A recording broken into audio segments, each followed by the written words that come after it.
Bruce. Ron. I'm gonna do the intro, but I always start with like, I'm always like, Bruce, like, where have you been? like we haven't been in communication for ages, you know? Right. I don't like, man, if I didn't get your angry, seething texts at least 3 times a day, I would feel uncomfortable. I want to also put this out there for the viewers. I thought I had a dead tooth. I had like some staining on this tooth, and I don't know I don't think anyone saw it, but I'm like so proud. The doctor like removed it. It was very easy. We thought it was a dead tooth, but she's like, no, she removed it, and I feel so clean. Wonderful. We're all happy for you, Ron. Thank you for sharing that bit of information. All right, and then welcome to another episode of the R&B show, where today we are going to talk about the end, the finale, and really the whole saga essentially.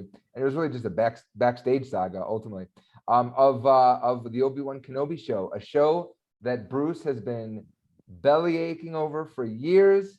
And the poor guy had to take a break from watching the Bridgertons to watch Obi-Wan.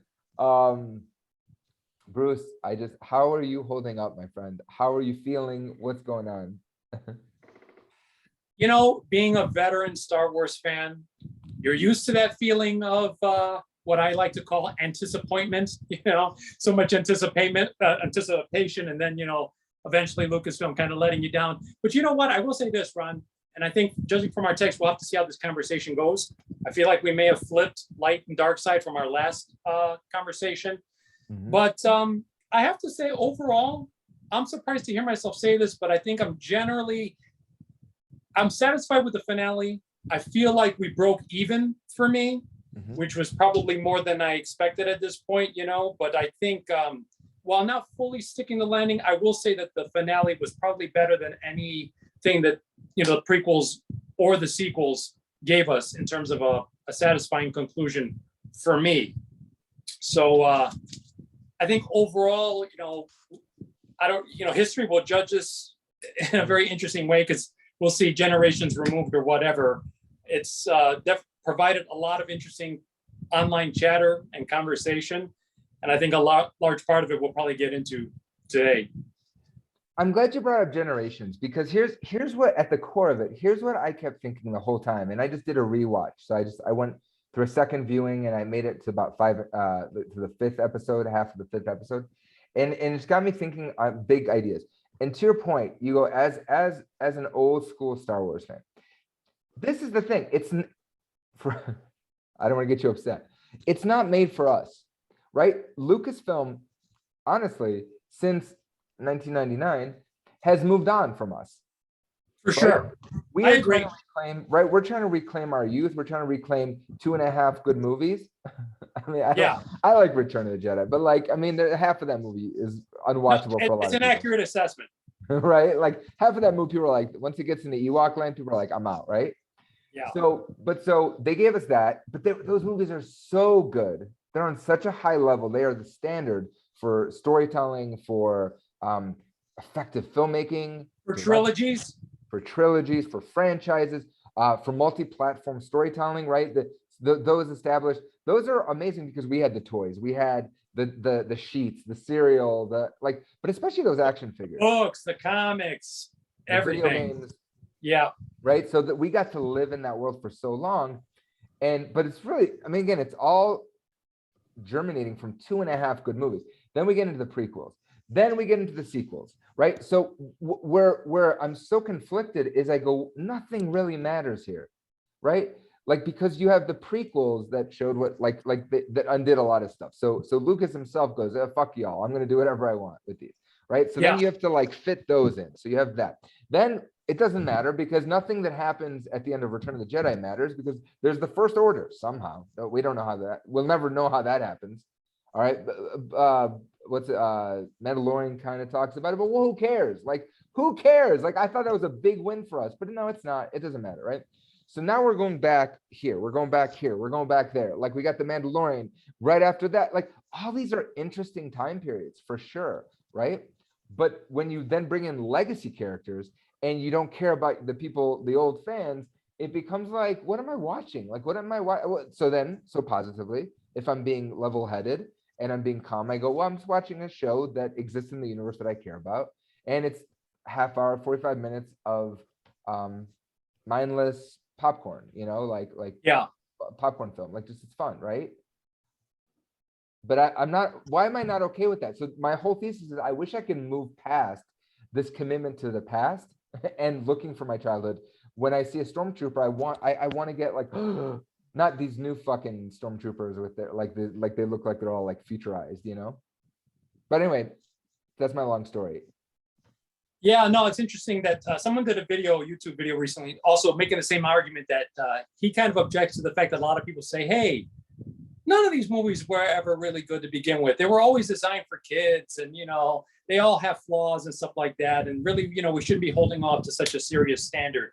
And he was saying that that's something that, if you really break it down and you kind of look at the OT and measure it as, look at it as a measuring stick that it is, that argument completely falls apart in terms of the quality and care that was taken with those, the quality of the storytelling, the approach, the originality. But, part of me also agrees with you. And it's like, man, it's like we have so much online noise about these things now that part of me does agree that it's gotten to a point where maybe do take it a little bit more serious than we have to, but it doesn't mean that we should give a pass to stuff that's not of quality. I think quality, regardless of whether you're taking an approach to, storytelling for kids or adults, the quality is what makes the difference, and makes the difference in terms of something that's going to actually have lasting value versus just creating, which is what everyone is doing, is just content creation. Exactly. Yeah. Right? And that's what this, to me, watching it the second time, I go, it's just content creation, because they got a membership, they got members in for Disney Plus.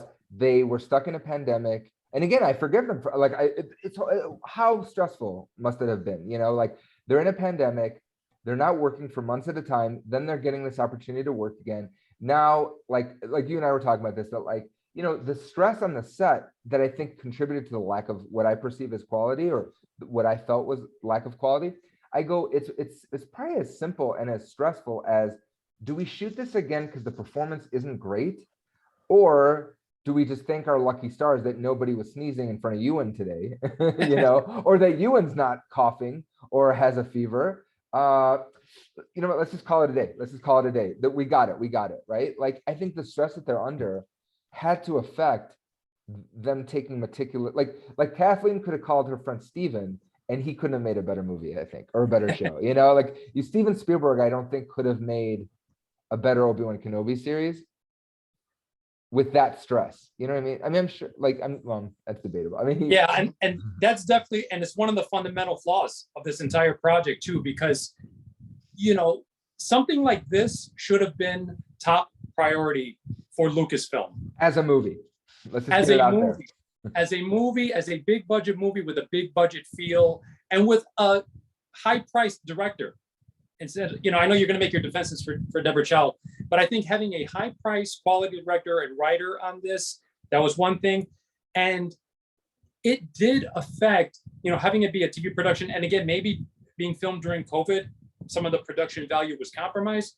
But it felt cheap in many instances, which is something Star Wars should never look like. I mean, even Mandalorian, for being a television product, felt epic, looked expensive.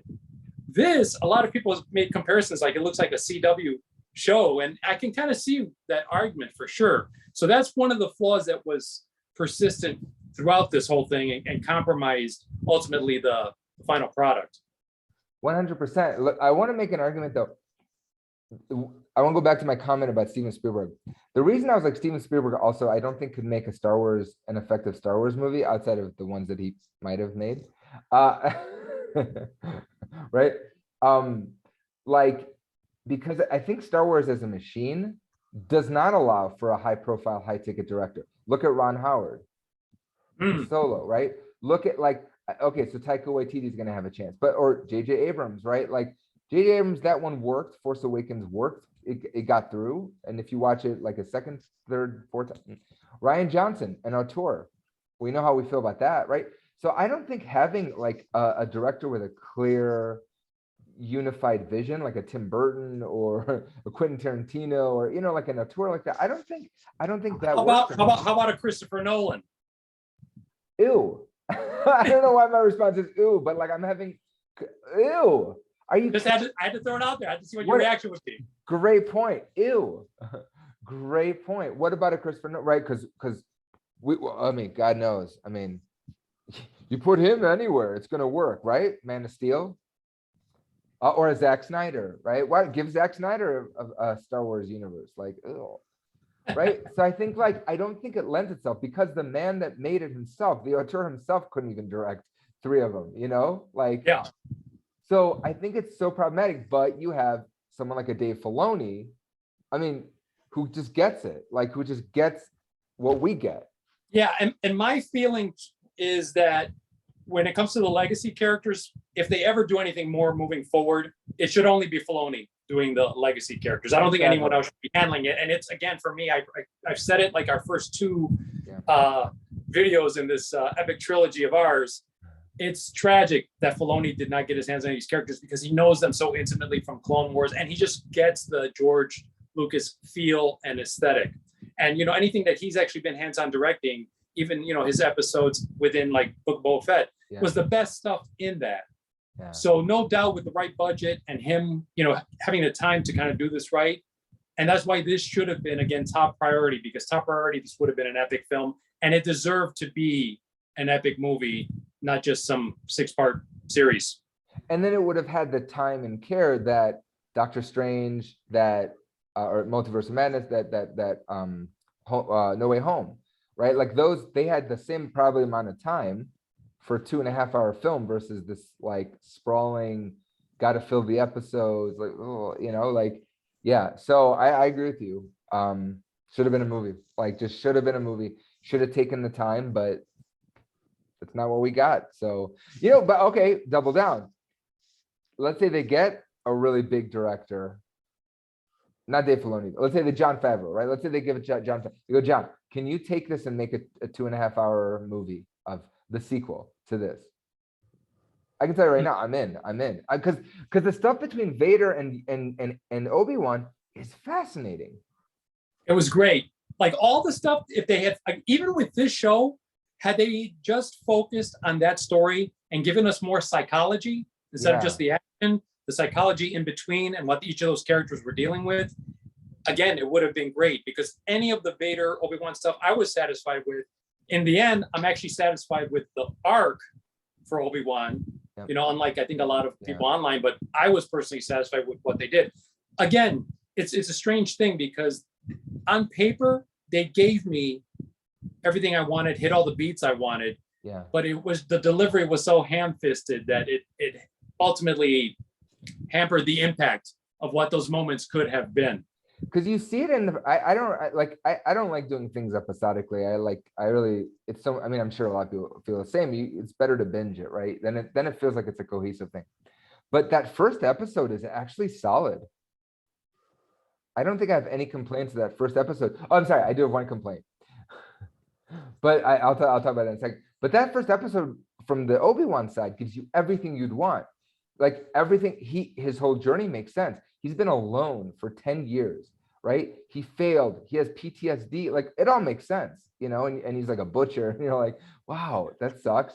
And then you're like, how is he going to get out of this? How is he going to use his force, right? Yeah. My complaint of that episode is that watching it now the second time, not only do we not like Reva, but no one else likes Reva except for Darth Vader. So out of the gate, the Inquisitors hate her. Yeah. I heard a podcaster go addressing the racism thing that Lucasfilm called it out and said, look, rightfully so, that there's going to be racism. So this podcaster was like, that there's going to be racism. Why don't you just give that character the best of the best? Give her the best cut of meat, give her the best writing, the best direction, the best everything, right?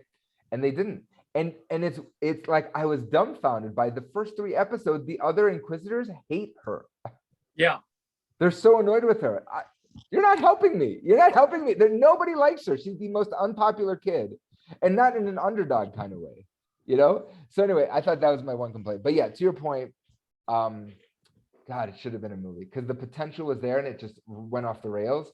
And then by the time that it picked it back up, it's like, okay, I don't know. For me, I didn't close. It didn't stick the landing for me. Like people are like so excited about that last fight with Obi-Wan and Darth Vader, but I'm like, who fucking cares? It's the same as it's Lord of the Sith, Revenge of the Sith. He leaves him in a better state. What's his intention? Well, I'll tell you what, before getting into that, Okay. let's then do our 5 and 6 breakdown. We'll do a short kind of highlights of what we liked about each of the episodes. So let's start with the 5th one, which I believe started with the flashback scene with Anakin and Obi-Wan. What did you think of that episode? Because that's also the one where Reva and Vader have the confrontation. Right. So positively, I want to say, so I read that Moses Ingram, Reva, has a Master of Fine Arts from Yale School of Drama. So I'm like, that's a serious actress. Like she has so much potential. I think she's a face, like we talked about, right? In wrestling terms, she's not a heel. When she makes the face turn, I'm in. So Yeah. that's that moment where they're like talking through the wall. I was like, okay, that's a phenomenal actress. They're not using her right. So for me, it was like, it made me feel better because like, I'm like, she looks the part. She looks perfect for the part. And then watching the second time, I'm like, if they had just switched Tala and her, so the actress playing Tala played Reva and she played Tala, I'm like, Yeah. she's one of my favorite characters, you know? So I just want to say it's not the actress' fault because you see it in that dialogue and then that's where I go, Deborah Chow is not a bad director. That's a very intimate moment. That's a very like beautiful conversation. I'm like, that's a skilled director that can do that can cut back and forth like that can stage that. I disagree, but we'll let you have this moment. Oh, hit it. Go ahead, hit it. No, I mean, I think she's TV scale talent. That's all I'm going to say. I don't think she's going to, be someone that will be like a major cinematic director, and even with this. Agreed. I agree with you. Like when she got right, she got very right. But there were a lot of things that any skilled director would have reined in, would have changed, would have done differently. Here's my take on Deborah Chow. Again, Filoni should have done this project. Deborah Chow is kind of like my feeling on Rian Johnson, where it's a different vision. Get her to do one of the offshoot series where she's not burdened with legacy, because maybe that's part of the problem too. Is anyone who's taking on these legacy characters, it's a major responsibility, it's a major burden, and it's a heavy thing to deal with for anyone. I think if she's free from that and she had done like the Reva show, and then they did the arc for the character to where she gets more likable, I think even Reva, Moses Ingram, she showed a little bit more likability, so that could have worked. But as it is now, I would probably, the only thing I would give Deborah Chow would be the Sebulba spinoff or something. Leave it at that. And the writer, I think, what is it? Forget his name. Let's forget his name. Joby Harold and stuff. Yeah, let's forget his name. Yeah, we'll stick with episode 5 anyway. No, yeah, let's forget the writer's name. Let's not even waste anyone's time with it. That to me, like I'm not to be so dismissive, but I am that writing is just the less said the better. Yeah. Which is I wish what he had done. What I like about it. I don't know. I don't remember it. Did you like the flashback scenes? Oh, no.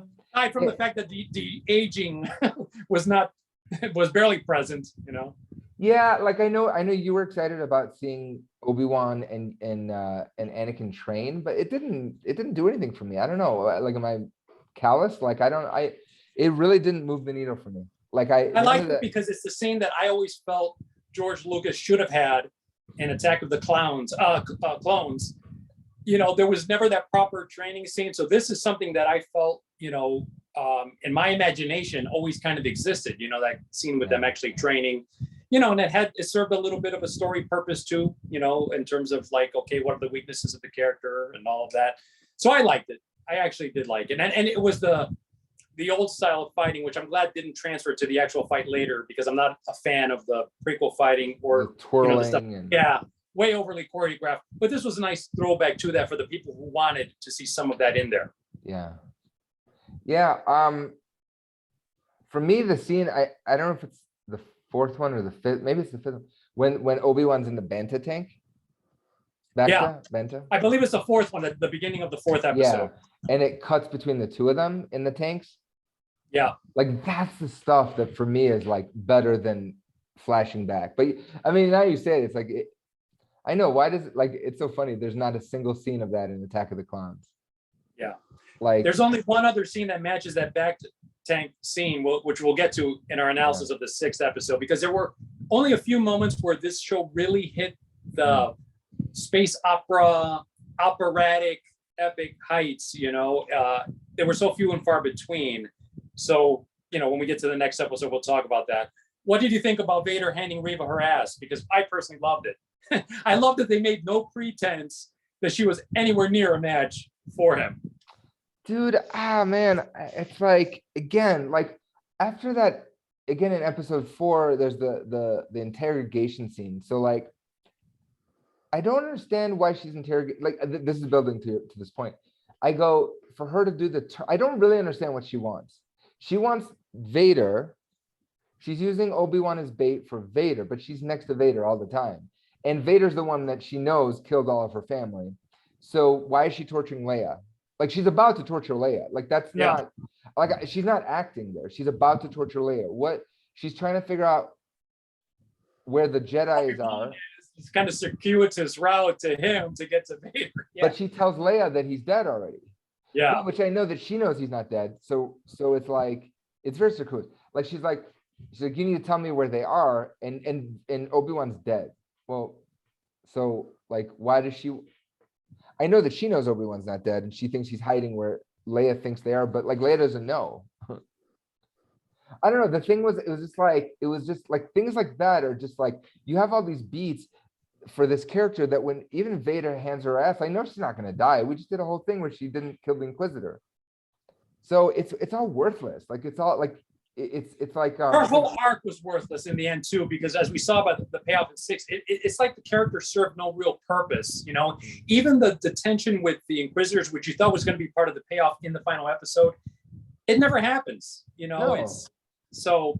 How cool would it have been if she turns and how cool would it be if she turns and kills the rest of those guys, right? And really like embraces, but she doesn't. She goes after Luke in episode 6. Like, what is she going after Luke for? Yeah. And unless that's the premise of her series, which is the Inquisitors chasing her down, finding out she's alive, then that's, I guess, whatever. But it just, again, that should have been a whole separate series. It served no real purpose, and her, subsequently chasing Luke in the next episode was such a silly kind of parallel story going on with the stuff that we really wanted. So, but again, help me understand. Obviously, it's a way to get Obi-Wan back to Tatooine, but like, what does she want with Luke? She's already over. Like she's already tried to. She's out. Like they know that she's not. He finds it's Vader's son, and just wants to kill him out of the revenge for her and her fellow younglings. I mean, you're asking me to make sense of this, Ron. This is like, come on. Like this you're is asking me past impossible. squinting.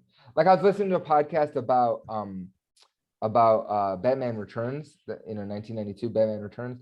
And how like Tim Burton throws in like silly things in the Batman movies, like how Joker's like, here's my hand, and like how does he have a hand in that scene? Where like at the end of that, right?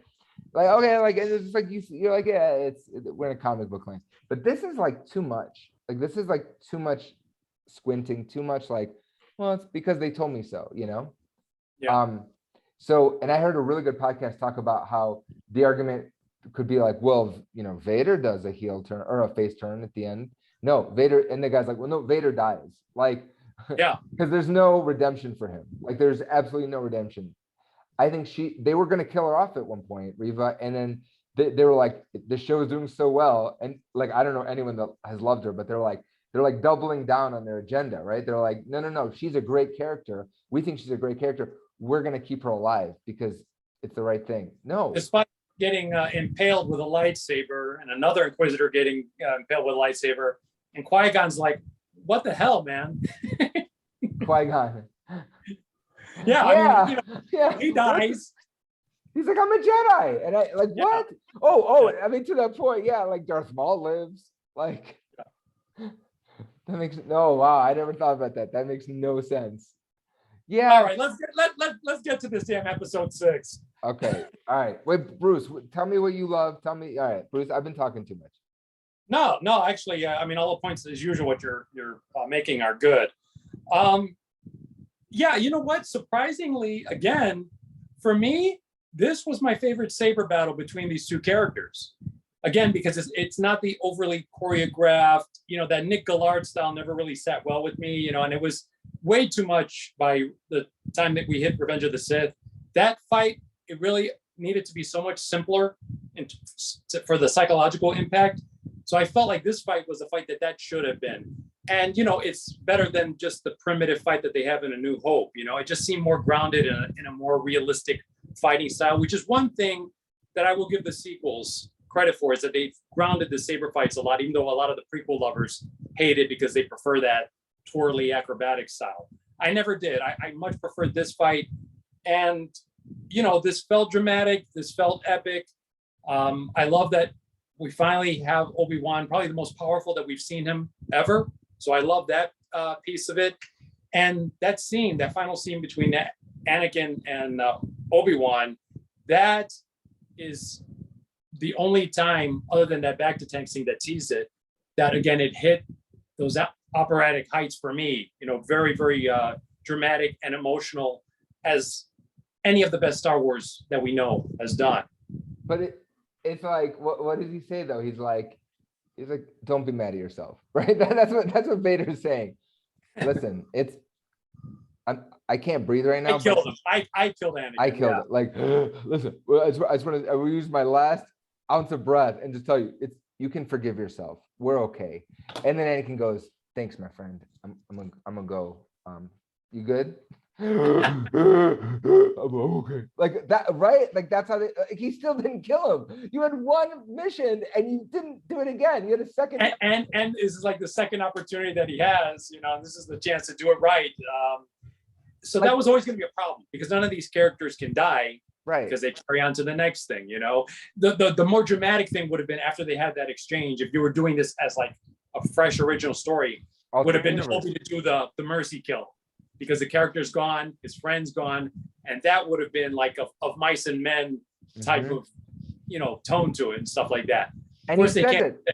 Vader says it to him out of the gate the first time they meet in episode 3 or 4, whatever. He's like, you should have killed me because I'm miserable. Like I'm so unhappy. I'm so uncomfortable. Like I was this good-looking guy. Think about this. In your favorite Star Wars movie of all time, The Last Jedi, Luke didn't kill Kylo Ren. What are you talking about? You would have thought Luke, hey, kill Kylo Ren now that you're back in that force projection or whatever. No. He chose not to do that. No, he didn't have the ability to kill him. Well, if they had met face to face, but you know what my point is? The point is that like the Jedi approach, I guess you don't go for the kill shot or whatever, But I'm making excuses because again, this is what they had to do for the story, right? And this is the problem with any prequel story. It was the problem with the original prequels to begin with, is that it's like, right. What are you going to do? It takes a lot of the suspense out of it because ultimately where this goes, But again, like ultimately, I was satisfied with how it wrapped up. I like where we left Obi-Wan as opposed to kind of where we met him. And other than the Reva stuff, because the Reva stuff chasing Luke was god awful. But the Obi-Wan and Vader stuff, if they were going to do this show, and commit to it, but ultimately this episode gave me what I wanted. To your point though, like sorry to cut you off, like to your point, yeah, no. I feel like we're curmudgeonly old men just like arguing. No, the 76 Red Sox, like. Don't feel that way. We actually are, Ron. Oh, you're right. It's true. It's true. But the problem is, another problem is that the show is leaving me, to your point, like all your points, except for the Last Jedi one. That one, I was not on board with that one. A little below the belt, Ron. Because he's not really there. The whole point of Luke is to He's a projection, yeah, but it was a passive act. Time. But it was a passive act similar to, I guess, that fits in with the Jedi. But he's buying time for them to escape, though.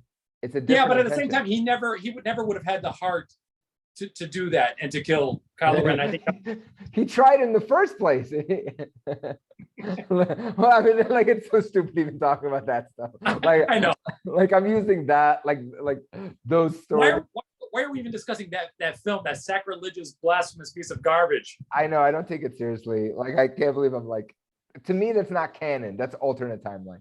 Anyway, but what, somewhere that's a medium that's doing it really well. I sometimes watch videos about the Darth Vader comic book that has come out in the past few years.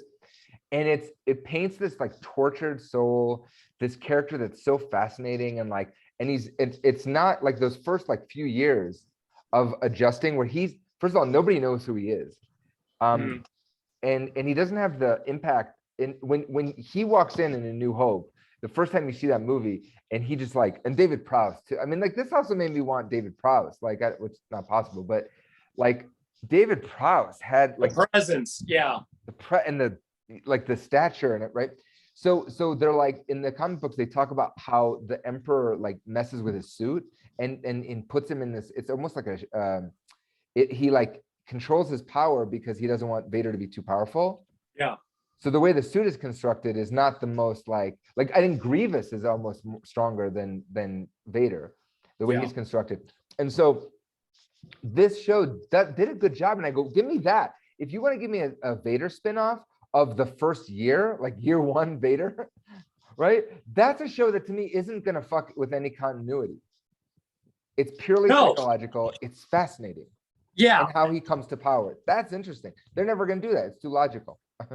You know what? Well, maybe not that concept, although that's a very good concept, because then you have, bring Ian McDiarmid back. And then if you have a show just focus on them two, wow, right? Wow. I mean, because you give them the time and that relationship, that would be great, But I do feel like there's a strong possibility that we could get a Vader spinoff, or at the very least, make him a strong character in the Ahsoka series, and have great moments in that too. This is not the last that we're seeing of Hayden Christensen. Well, for sure. I think in Ahsoka, that's like during the Mandalorian time. I was gonna say the timeline maybe doesn't fit up, but it's probably Force Ghost Anakin, which is interesting. I'm in. Exactly. Like, and maybe flashbacks, some flashbacks, live action flashbacks of stuff that you saw in the Clone War series and stuff like that. That'd be cool. And Rebels too. I think she fights him in Rebels. Yeah. And it's the same. Sorry to ruin it. Spoiler. It's the same fight as this. Yeah. And it's with the demasking. Yeah. Yeah. Yeah. And he kind of has that last moment. Yeah. Let me ask you this as a final question then. If they do which seems very likely, the Obi-Wan spinoff, are you in?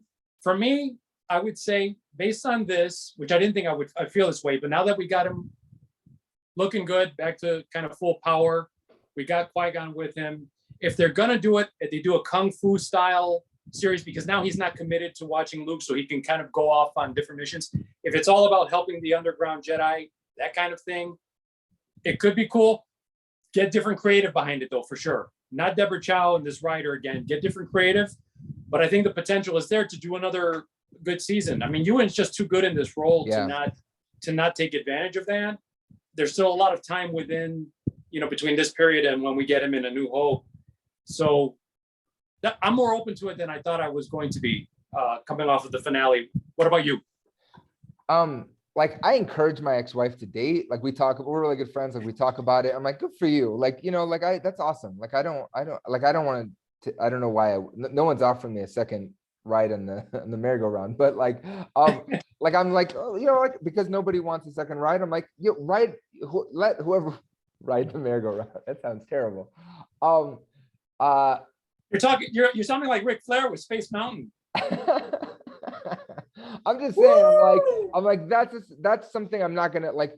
Season 2 of that marriage, neither of us wants. Okay, so we can be friends.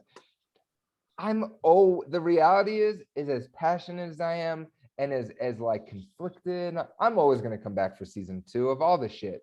I fucking watch I would watch season 2 of Boba Fett, and I don't want to. I would where I would draw the line is those bikers, those like Akira bikers.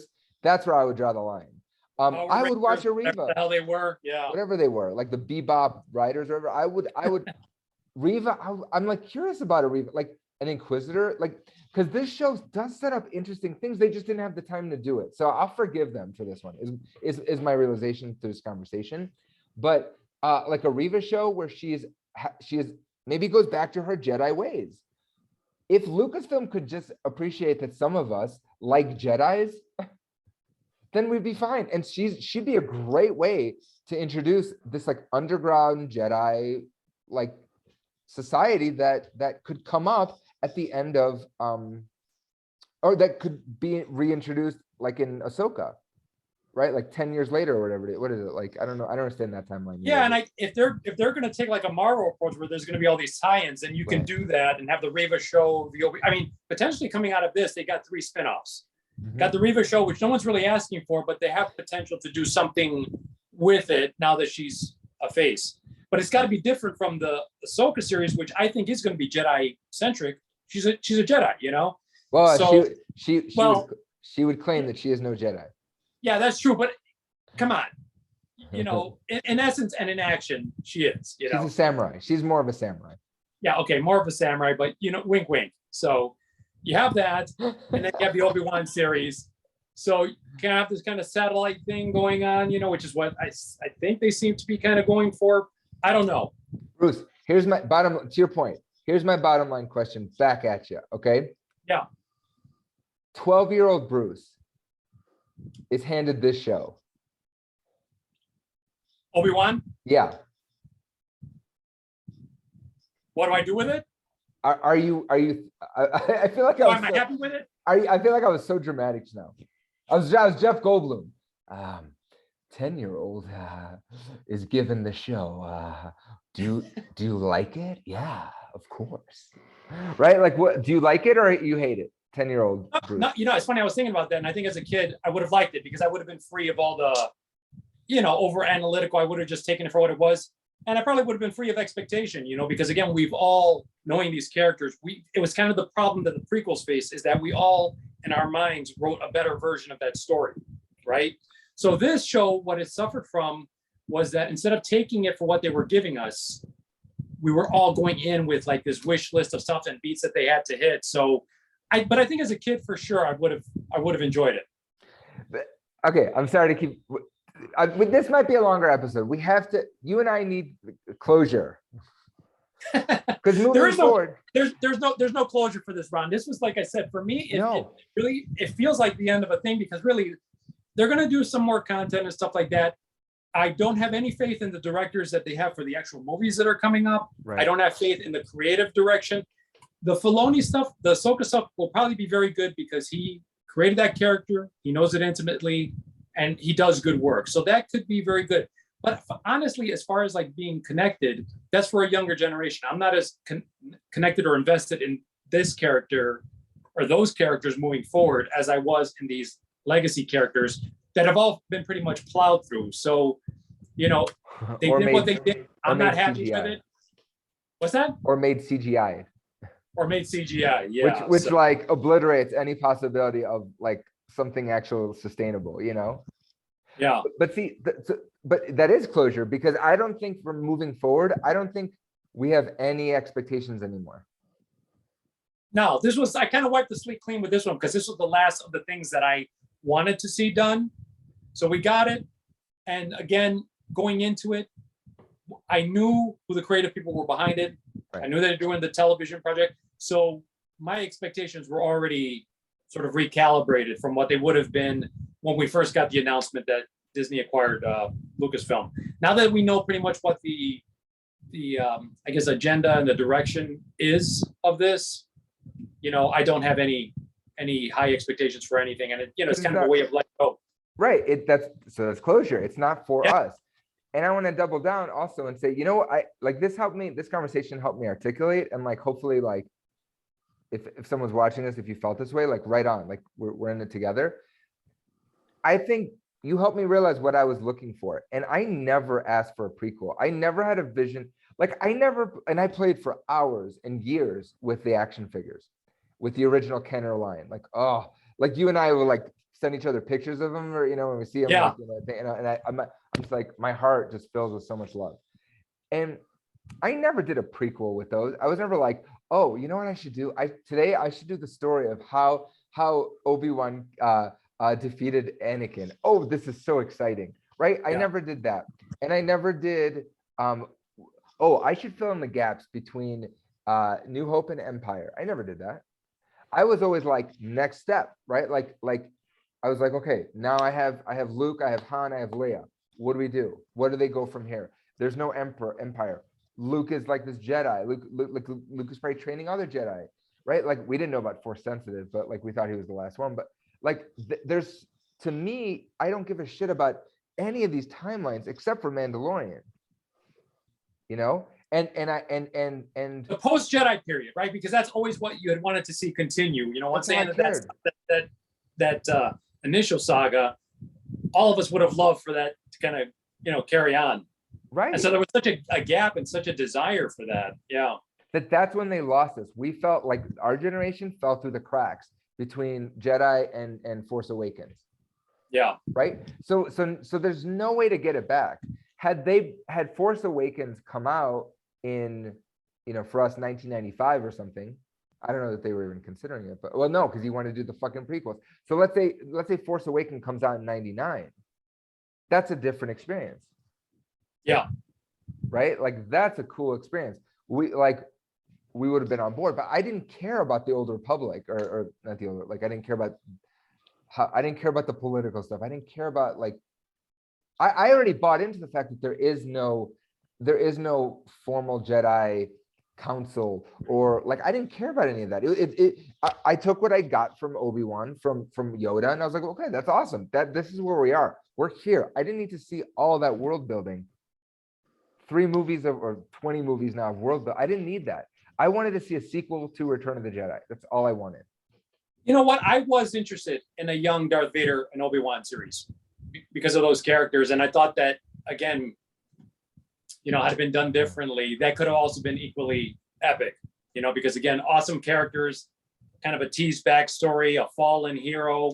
I thought it could have been awesome, but, you know, by that point, you know, George was more obsessed with, you know, the CGI and, you know, green screen and all that kind of stuff, and just how quickly you can kind of piece things together, more so in editing and post rather than, you know, directing actors. So, but a whole other topic. Okay, I digress. All in all, I think we've grown a lot in this conversation, Bruce.